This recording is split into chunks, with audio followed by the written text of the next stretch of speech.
नमस्ते।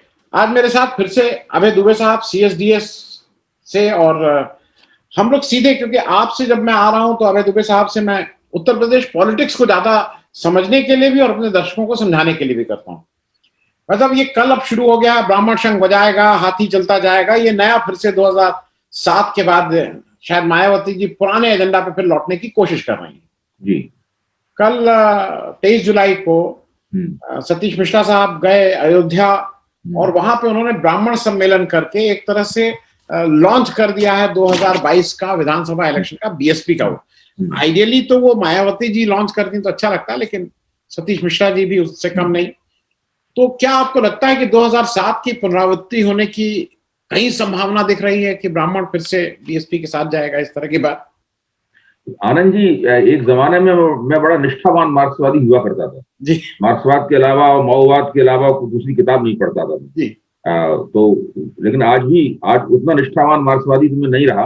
लेकिन मार्क्स का एक कथन जो है मुझे आज भी बार बार याद आता है, वो ये है कि हिस्ट्री रिपीट्स इटसेल्फ। जी। History repeats itself. जी। First time as a farce and second time as a tragedy. First time as a tragedy, second time as a Fars.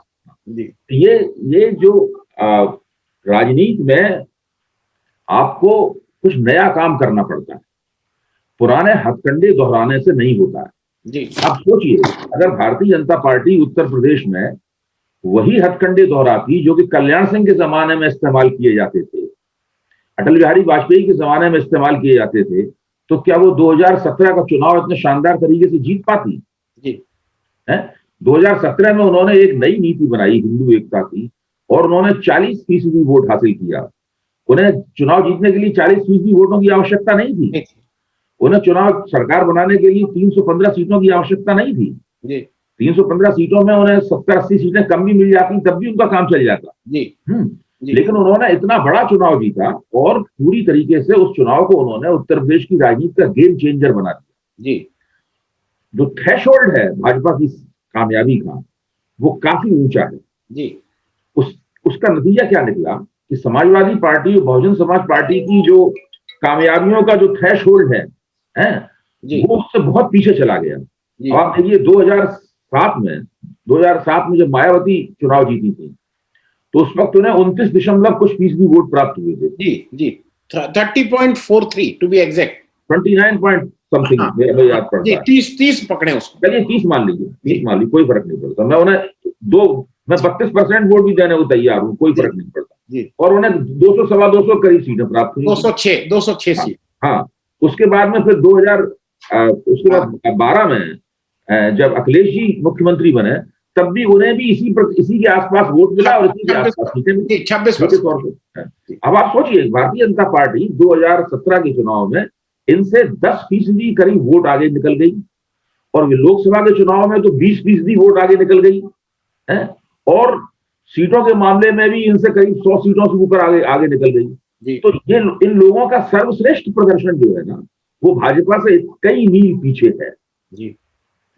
तो भाजपा को परास्त करने के लिए इन्हें कुछ नवाचार, इसको इनोवेशन कहते हैं, वो करना पड़ेगा, जो ये करने के लिए तैयार नहीं है क्योंकि इनके दिमाग में ये नहीं आ रहा है।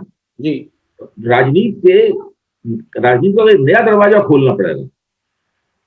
पुरानी हांडी को आप दोबारा चढ़ाएंगे तो वो काट की साबित होगी। देखिए, ये सब नहीं होने वाला है। जो कल्पना है कि वो ब्राह्मण उन्हें वोट दे देंगे क्योंकि वो भाजपा से नाराज है। आप सोचिए, जिस वक्त कोविड महामारी के बारे में हम लोग चर्चा कर रहे थे आपके चैनल पर भी और दूसरे चैनलों पर भी, तब सब जितने भी भाजपा के आलोचक थे इस बात को लेकर बड़े मुक्त मन खुश थे कि अब कोविड महामारी की कुप्रबंधन के कारण भाजपा का उत्तर प्रदेश में जुलूस निकल जाएगा। ऐसे लोग भी कहते थे कि मानते नहीं थे किसी भी, सब लोग नाराज हैं, सब लोग वोट कर देंगे। अब धीरे धीरे वो तर्क देना लोगों ने बंद कर दिया है। अब नया तर्क ये दिया जा रहा, नया तर्क ये दिया गया कि वो पीएमओ और सीएमओ के बीच में झगड़ा हुआ है, उसकी वजह से भाजपा चुनाव हार जाएगी। अब धीरे धीरे वो तर्क भी देना बंद कर दिया गया है। अब तीसरा तर्क ये दिया जा रहा है कि ब्राह्मण नाराज है इसलिए भाजपा चुनाव हार जाएगी। देखिए, अगर आप सेल्फ अपीजिंग डिस्कोर्स होता है, अपने आप को खुश करने के लिए आप एक डिस्कोर्स बुनते हैं, एक बबल बनाते हैं, उस बबल के अंदर रहते हैं और उसी में जिंदगी, आधे से ज्यादा जिंदगी आपकी कट जाती है। तो मेरा कहना है उससे कोई लाभ नहीं है। इस तरह के कनकौए उड़ाने से भाजपा नहीं चुनाव हारेगी। भाजपा का जो बड़ा सामाजिक गठजोड़ है, देखना पड़ेगा कि कौन सी ऐसी गैर भाजपा ताकत है जो सामाजिक गठजोड़ के एक बड़े हिस्से को अपनी ओर खींच पा रही है। बहुजन समाज पार्टी को 2007 में जो ब्राह्मण वोट मिला था, वो भी मुझे लगता है वो 12-13% से ऊपर नहीं था। उसने भाजपा की सरकार बनाने में योगदान जरूर किया था, लेकिन वो उसका केंद्रीय वोटर नहीं था।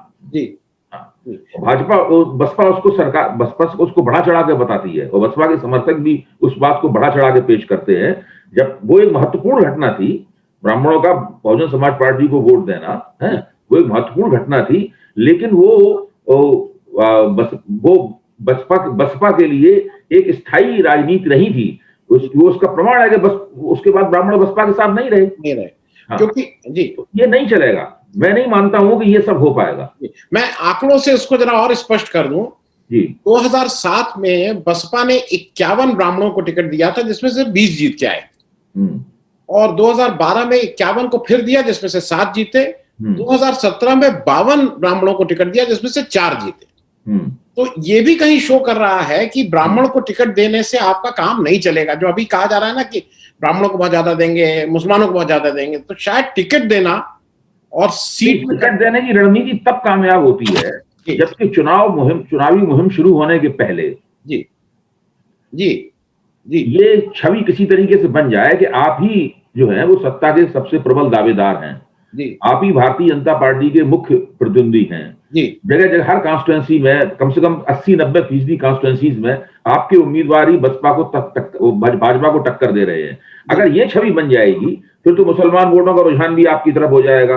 भाजपा से नाराज जितने भी समुदाय हैं, नेता हैं, उन सबका रुझान आपकी तरफ होता चला जाएगा, क्योंकि उन सबको आपके अंदर दिखाई पड़ेगा कि वो उनकी नाराजगी आपके अंदर व्यक्त हो सकती है, आपके समर्थन में व्यक्त हो सकती है।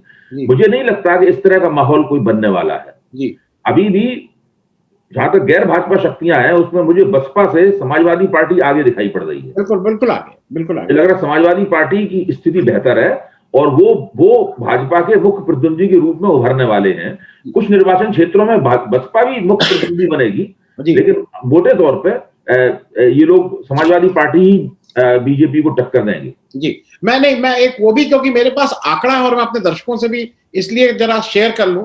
आंकड़ा देख के कभी 2019 का इलेक्शन जिसमें करीब 50% वोट अकेले, 2019 लोकसभा इलेक्शन जिसमें 50% वोट बीजेपी को मिला था वैसे, उस समय भी 312 सीट जो जीती थी भाजपा विधानसभा में, उसके मुकाबले 275 सीटों पे आगे थी भाजपा।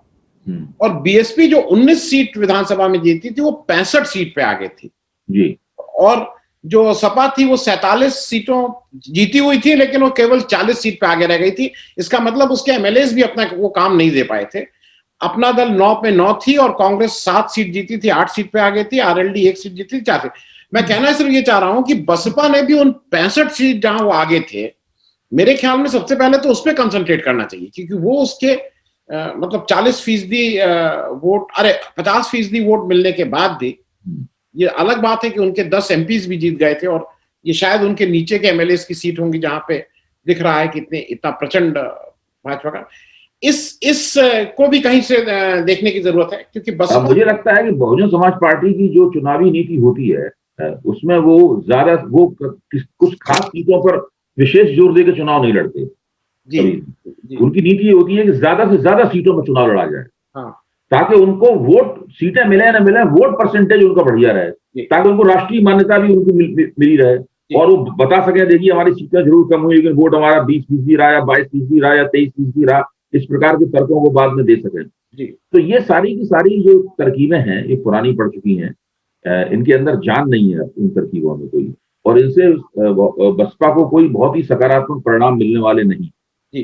क्योंकि एक चीज अभी क्या कर रहे हैं ब्राह्मण सम्मेलन में, जो इन्होंने मतलब ऑफिशियली कहा है, इन्होंने कहा है कि हम 24 से अधिक जगह सम्मेलन करेंगे, बनारस, प्रयागराज, अब बोलना चाहिए उसको प्रयागराज और मथुरा में, और ये कह रहे हैं हर जगह इन्होंने अपना वो भी डिसाइड कर लिया है कि इसका क्या एसओपी होगा। पहले दर्शन करेंगे, फिर मीटिंग करेंगे, और वहां लोकल ब्राह्मण सम्मेलन। जी आपको याद होगा कि 2007 में जब उनके ये सम्मेलन कामयाब हुए थे, यानी उनका चुनावी नतीजा अच्छा निकला था, उस वक्त इन्होंने 2005 से शुरू कर दिए थे जी। और इस बार तो आपको, इस बार अगर जिस वक्त विकास दुबे एनकाउंटर हुआ था जी, तब से मायावती कह रही है कि ब्राह्मण नाराज है, लेकिन मायावती ने उस वक्त एक्शन क्यों नहीं लिया? ये कार्यक्रम मायावती अगर उस वक्त लॉन्च करती तो अभी तक काफी मोमेंटम बन जाता उनके फेवर में, ब्राह्मण समुदाय की। मैं इस बात से इनकार नहीं कर रहा हूं कि ब्राह्मणों में योगी सरकार के प्रति नाराजगी नहीं है, नाराजगी है योगी सरकार के प्रति, लेकिन वो उस नाराजगी को भुनाने के लिए दूसरे राजनीतिक दलों को जो प्रयास करना चाहिए था, किसी ने कोई प्रयास नहीं किया जी। ब्राह्मण इंतजार करते रहे कि कोई उनके पास आएगा। अब आखिरकार क्या होगा? वो रो पीट के फिर से भाजपा को वोट दे देंगे, जो उनकी स्वाभाविक पार्टी है। हाँ, जी जी। और एक चीज मैं ये कहना चाहूंगा, क्योंकि जब आप ब्राह्मण और इन सब की बात करते हैं, हालांकि मुझे कभी कभी ईमानदारी से बताऊं, जैसा आपने कहा ना कि आप मार्क्सवादी, मुझे जात की जब बात करते हैं मुझे भी शर्म आती है कि कहां हम लोग पहुंच गए हैं कि आज हम लोग इस जात के टर्म्स में, अब 12% ब्राह्मण है, और आज की तारीख में जो इनके पास जो भी ब्राह्मण चाह रहे हैं, सतीश मिश्रा जी कोई लोक नेता कभी नहीं रहे भाई, वो एक बड़े वकील थे और मायावती जी को बचाते रहे कि भाई जिससे जैसे उनका जो कुल लेखा जोखा है। इनके दो बड़े नेता, रामवीर उपाध्याय जिनका दबदबा था और जो पूरे मतलब आगरा मंडल में जिता के लाते थे, और ब्रजेश पाठक, उतना दबदबा तो नहीं लेकिन एक अच्छे नेता के रूप में उभरे थे, स्टूडेंट पॉलिटिक्स से आए थे, लोगों से मिलना जुलना करते थे। ये दोनों आज इनके साथ नहीं है। अब इन लोग नाम लेते हैं, इन लोग नाम जो कल लिए कि नकुल दुबे, आनंद मिश्रा तो उनके रिश्तेदार हैं और आनंद मिश्रा के ऊपर बहुत से आक्षेप लगे हुए हैं।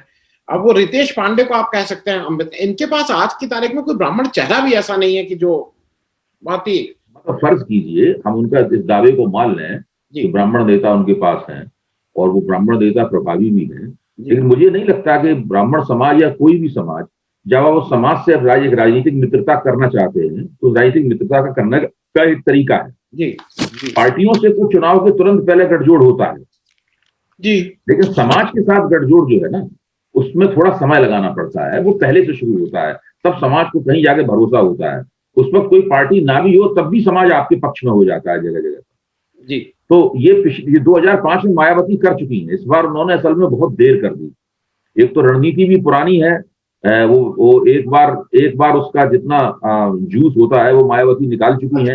हाँ, और उसके बाद में उसमें देर भी उन्होंने बहुत कर दी है, तो इसका उन्हें कोई खास लाभ नहीं होगा। और अंततः बाद में फिर देखते हैं चुनाव परिणाम क्या होता है। हो सकता है हम लोग गलत निकले, इतने सही ना निकले, इतने विश्वास के साथ अभी हम लोग ये बात कह रहे हैं। तो मायावती जी कुछ कमाल करके दिखा दें, मैं इससे इनकार नहीं कर रहा। तो जो चुनावी राजनीति बिल्कुल बम्बैया फिल्म की तरह होती है, जिसको समझते हैं फिल्म फ्लॉप होने वाली, कभी कभी फिल्म हिट भी हो जाती है।